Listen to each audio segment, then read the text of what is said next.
Message of His Holiness John Paul II for the celebration of the Day of Peace, 1st of January, 1981. To serve peace, respect freedom. To all of you who are building peace, to all of you who are the leaders of the nations, to you, brothers and sisters, citizens of the world, to you, young people who dare to dream of a better world. It is to all of you, men and women of goodwill, that I address myself today in order to invite you, on the occasion of the 14th World Day of Peace, to think about the state of the world and about the great cause of peace. I do this from a powerful conviction that peace is possible, but that it is also something that has to be continually won, a good thing that has to be attained through ever-renewed efforts. Each generation feels in a new way the permanent need for peace in the face of the daily problems of life. Yes, it is everyday life that the ideal of peace has to be made into a concrete reality by each one of us. In presenting to you today the theme of freedom as the subject of your thoughts, I am following the line of Pope John XXIII in his encyclical Pacem in Terris, when he put forward freedom as one of the four pillars that support the house of peace. Freedom responds to a deep and widespread aspiration of the modern world, and this is shown, for example, by the frequency with which the term freedom is used, even though not always in the same sense, by believers and non-believers, scientists and economists, those who live in democratic societies and those who live under totalitarian regimes. Each one gives the term a special nuance, and even a profoundly different meaning. As we seek to develop our service of peace, we must therefore understand clearly the real nature of this true freedom that is at one and the same time the root of peace and its fruit. Peace must be realized in truth. It must be built upon justice. It must be animated by love. It must be brought to being in freedom. Without a deep and universal respect for freedom, peace will elude man. We have only to look around us to be convinced of this, for the spectacle that meets our eyes at the beginning of the 80s seems hardly reassuring, although large numbers of men and women, whether ordinary citizens or leaders of society, are very worried about peace, often to the point of desperation. Their aspirations do not find realization in true peace because of the absence of freedom or the violation of freedom, or again because of the ambiguous or mistaken way in which freedom is exercised. For what can be the freedom of nations whose existence, aspirations, and reactions are conditioned by fear instead of mutual trust, by oppression instead of the free pursuit of their common good? Freedom is wounded when the relationships between peoples are based not upon respect for the equal dignity of each, but upon the right of the most powerful, upon the attitude of dominant blocs, and upon military or political imperialism. The freedom of nations is wounded when small nations are forced to align themselves with large ones in order to ensure their right to independent existence or to survival. Freedom is wounded when dialogue between equal partners is no longer possible by reason of economic or financial domination exercised by privileged and powerful nations. And within a nation, on the political level, does peace have a real chance when the free sharing in collective decisions or the free enjoyment of individual liberties is not guaranteed? There is no true freedom, which is the foundation of peace, when all powers are concentrated in the hands of a single social class, a single race, or a single group, or when the common good is merged with the interests of a single party that is identified with the state.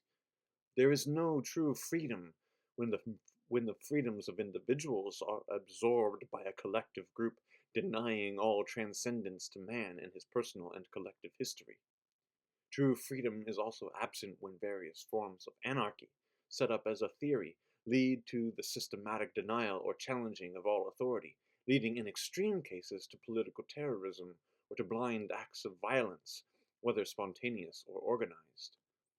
Nor is there any true freedom when internal security is set up as the single and supreme norm regulating relationships between authority and the citizens, as if it were the only means, or the main one, of maintaining peace. In this context, one cannot ignore the problem of systematic or selective repression, accompanied by assassination and torture, cases of disappearance or banishment, suffered by so many people, including bishops, priests, religious, and Christian laypeople working in the service of their neighbor. On the social level, it is hard to describe as truly free those men and women who lack the guarantee of honest and adequate employment, or all those people in country villages who are still the victims of regrettable servitude, often the heritage of a dependent past or colonial mentality. Nor is there enough freedom for those who, as the result of uncontrolled industrial, urban, or bureaucratic development, find themselves caught up in a gigantic machine, in a tangle of unwanted or unmanageable procedures that leave no room for a social development worthy of man. Freedom is also reduced, and more than appears at first sight, in a society that lets itself be guided by the dogma of indefinite material growth, by the pursuit of wealth, or by the arms race. The economic crisis now affecting all societies, if it is not faced with principles of another order, could easily lead to the adoption of measures that would reduce still further the measure of freedom that peace needs if it is to blossom and flourish. At the level of the mind, freedom can also suffer from manipulation of various kinds. This is the case when the social communications media misuse their power and disregard strict objectivity. It is also the case when psychological procedures are used without regard for the dignity of the person. Moreover, freedom will always remain very incomplete, or at least hard to exercise, in the case of men, women, and children for whom illiteracy constitutes a kind of daily slavery in a world that presupposes education. At the beginning of 1981, which has been declared by the United Nations the Year of the Disabled, it is also fitting to include in this picture those of our brothers and sisters who have suffered damage to their physical or mental completeness. Is our society sufficiently aware of its duty to set in motion all means that will enable them to share more freely in life with others, to have access to the human advancement that corresponds to their rights as human beings and to their abilities in accordance with their dignity? However, side by side with these typical examples in which more or less serious conditioning obstructs the proper exercise of freedom and could be changed, there is also another side to the picture of the modern world seeking peace and freedom, and it is a positive one. It is the image of a multitude of men and women who believe in this ideal, who are committed to placing freedom at the service of peace, to respecting it, to promoting it, to upholding and defending it, and who are ready to make the efforts and even sacrifices that this commitment demands. I am thinking of all the heads of state, heads of government, politicians, international officials, and civil leaders at all levels who are trying to make available to everyone the freedoms that have been solemnly proclaimed. My thoughts also go to those who know that freedom cannot be divided, and who as a result seek out, with full objectivity, in situations as they change, fresh attacks on freedom in the sphere of personal life, family life, cultural life, social and economic development, and political life. I am thinking of men and women throughout the world fired by a solidarity that knows no frontiers, for whom it is impossible, in a civilization that has become worldwide, to isolate their own freedom from the freedom that their brothers and sisters in other continents are struggling to gain and safeguard. I am thinking especially of the young people who believe that one only becomes really free by striving to obtain for others that same freedom. Freedom in its essence is within man, is connatural to the human person, and is the distinctive sign of man's nature. The freedom of the individual finds its basis in man's transcendent dignity, a dignity given to him by God, his Creator, and which directs him towards God. Because he has been created in God's image, man is inseparable from freedom, that freedom which no external force or constraint can ever take away, and which constitutes his fundamental right both as an individual and as a member of society. Man is free because he possesses the faculty of self-determination with regard to what is true and what is good. He is free because he possesses the faculty of choice, as moved and drawn in a personal way from within, and not by blind impulses in himself or by mere external constraint. To be free is to be able to choose and to want to choose. It is to live according to one's conscience. Man must therefore be able to make his choices in accordance with values to which he gives support. This is the way in which he will show his responsibility, and it is up to society to favor this freedom, while taking into account the common good. The first and the most fundamental of these values is always man's relationship to God, as expressed in his religious convictions. Religious freedom thus becomes the basis of the other freedoms. On the eve of the meeting in Madrid on European security and cooperation, I had the occasion to repeat what I have not ceased to state since the beginning of my ministry. Freedom of conscience and religion is a primary and inalienable right of the person, far more to the extent that it touches upon the most intimate sphere of the spirit. One can even say that it underlies the raison d'être intimately anchored in each person of the other freedoms.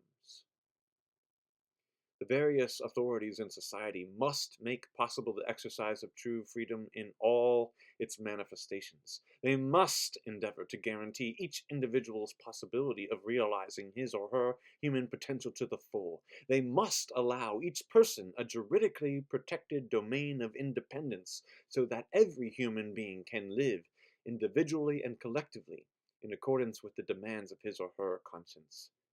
Moreover, this freedom is called for in the major international pacts and other documents, such as the Universal Declaration of Human Rights and the international conventions on the same subject, as also in the vast majority of national constitutions. This is only right, since the state, as the recipient of a mandate given by its citizens, must not only recognize the basic freedoms of individuals, but also protect and foster them. The state will play this positive role by respecting the rule of law and seeking the common good in accordance with the demands of the moral law. Similarly, the freely constituted intermediate groups will make their own contribution to safeguarding and advancing these freedoms. This noble task concerns all living forces in society. But freedom is not merely a right that one claims for oneself. It is also a duty that one undertakes with regard to others. If it is really to serve peace, the freedom of each human individual and each community must respect the freedoms and rights of other individuals and communities.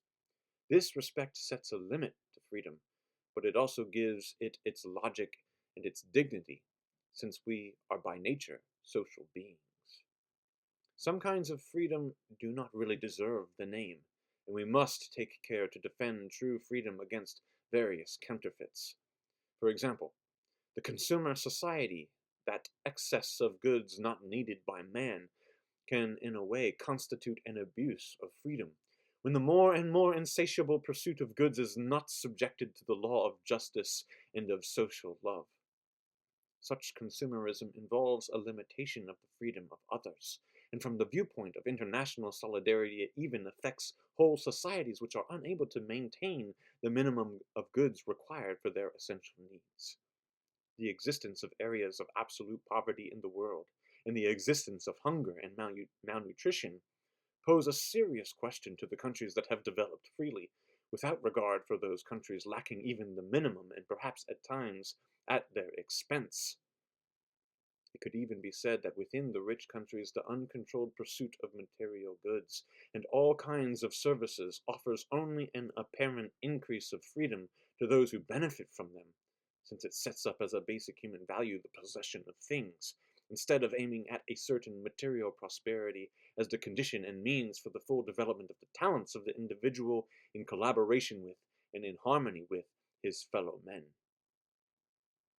Likewise, a society built on a purely materialistic basis denies people their freedom when it submits individual freedoms to economic domination, when it represses man's spiritual creativity in the name of a false ideological harmony, when it denies people the exercise of their right of association, when in practice it reduces to nothing the power to participate in public affairs, or acts in such a way that in this field individualism and civic and social non-participation become the general attitude. America! Finally, true freedom is not advanced in the permissive society, which confuses freedom with license to do anything whatever, and which in the name of freedom proclaims a kind of general immorality. It is a caricature of freedom to claim that people are free to organize their lives with no reference to moral values, and to say that society does not have to ensure the protection and advancement of ethical values. Such an attitude is destructive of freedom and peace. There are many examples of this mistaken idea of freedom, such as the elimination of human life by legalized or generally accepted abortion. Respect for the freedom of peoples and nations is an integral part of peace. Wars continue to break out, and destruction has fallen upon peoples and whole cultures because the sovereignty of a people or a nation was not respected. Every continent has seen and suffered from fratricidal wars and struggles caused by one nation's attempts to limit another's autonomy. One can even wonder if war may not become, or remain, a normal fact of our civilization, with limited armed conflicts going on for long periods without exciting public concern, or with a succession of civil wars. The direct causes are many and complex. Territorial expansionism, ideological imperialism for the triumph of which weapons of total annihilation are stockpiled, economic exploitation deliberately perpetuated, obsession with territorial security, ethnic differences exploited by arms dealers, and many other causes as well. Whatever their reason, these wars contain elements of injustice, contempt, or hatred, and attacks on freedom.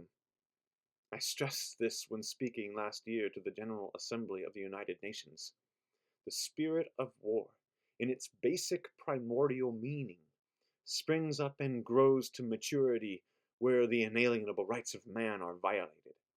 This is a new and deeply relevant vision of the cause of peace, one that goes deeper and is more radical. It is a vision that sees the genesis, and in a sense the substance, of war, and the more complex forms emanating from injustice viewed in all its various aspects.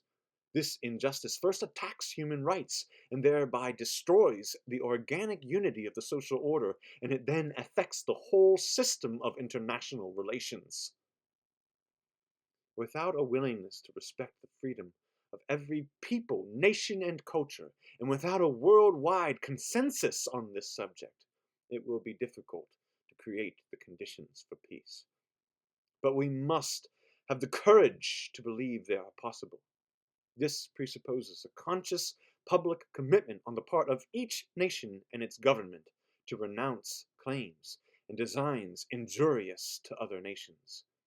In other words, it presupposes a refusal to accept any doctrine of national or cultural supremacy.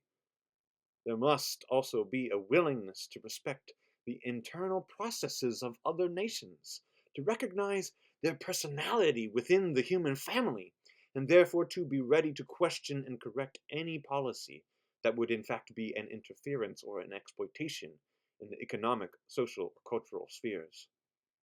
In this context, I would plead for a greater effort by the community of nations to aid young or developing nations to attain true control of their resources and self-sufficiency in food and the essential needs of life.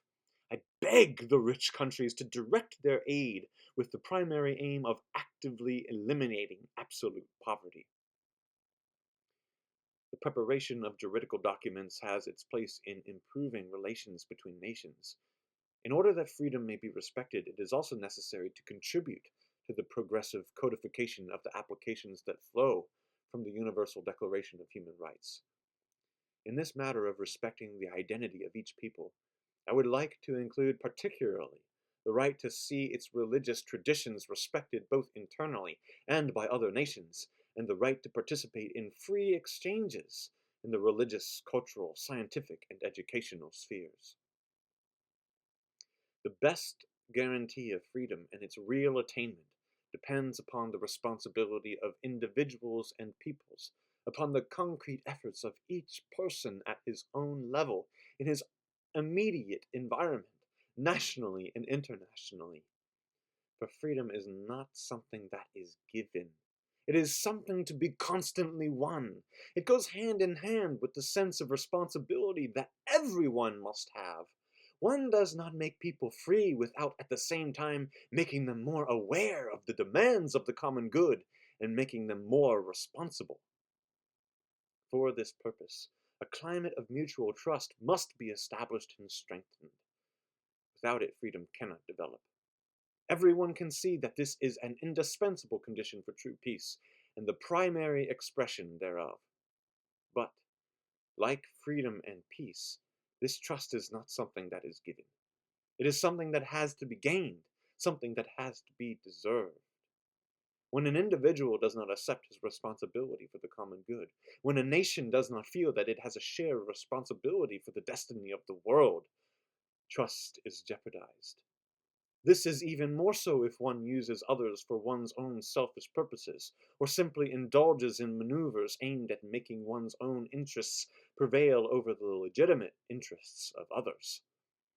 Only trust merited by concrete action in favor of the common good will make possible, between individuals and nations, the respect for freedom which is a service to peace. Let me, in conclusion, address more especially those who are united with me in belief in Christ. Man cannot be genuinely free or foster true freedom unless he recognizes and lives the transcendence of his being over the world and his relationship with God. For freedom is always the freedom of man made in the image of his Creator. The Christian finds in the gospel support for this conviction and a deeper understanding of it. Christ, the Redeemer of man, makes us free. The Apostle John records the words, "If the Son makes you free, you will be free indeed." And the Apostle Paul adds, "Where the Spirit of the Lord is, there is freedom." To be set free from injustice, fear, constraint, and suffering would be useless if we were to remain slaves in the depths of our hearts, slaves of sin. To be truly free, man must be set free from this slavery and transformed into a new creature. The radical freedom of man thus lies at the deepest level, the level of openness to God by conversion of heart. For it is in man's heart that the roots of every form of subjection, every violation of freedom are found. Finally, for the Christian, freedom does not come from man himself. It is manifested in obedience to the will of God and in fidelity to his love. It is then that the disciple of Christ finds the strength to fight for freedom in this world. Faced by the difficulties of this task, he will not allow himself to be driven to inertia and discouragement, for he places his hope in God, who supports and makes fruitful what is done in accordance with his Spirit. Freedom is the measure of the maturity of man and of the nation. So I cannot end this message without renewing the urgent appeal that I made to you at the beginning. Like peace, freedom is an effort to be ceaselessly renewed in order to give man his full humanity. Let us not await the peace of the balance of terror. Let us not accept violence as the way to peace. Let us instead begin by respecting true freedom. The resulting peace will be able to satisfy the world's expectations, for it will be a peace built on justice, a peace founded on the incomparable dignity of the free human being. From the Vatican, 8th of December, 1980.